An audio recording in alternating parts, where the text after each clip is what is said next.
Maine is one of 14 states that does not require voters to show identification at the polls. That's according to the National Conference of State Legislatures.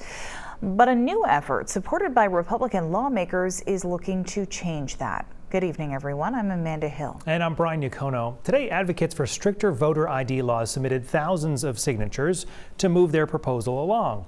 Not everyone in Augusta is on board, however. Our Donovan Lynch reports.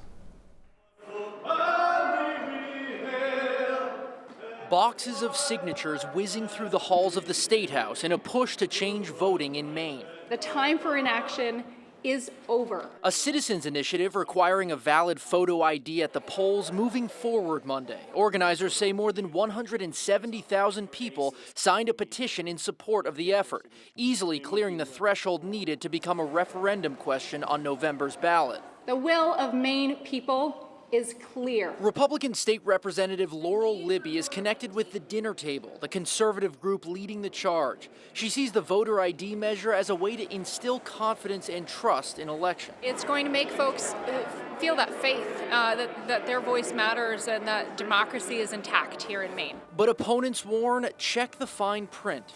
This initiative is a wolf in sheep's clothing. The text of the voter ID proposal also includes new restrictions on absentee voting, including ending the practice of allowing voters to request a ballot over the phone.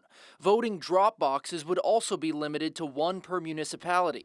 Secretary of State Shenna Bellows worries all this would dampen turnout, especially among seniors and those with disabilities. This is somewhat shocking in the changes it seeks to make around absentee voting. Supporters of the measure argue the tweaks to Maine law are small. The minor other elements in this proposal are minor.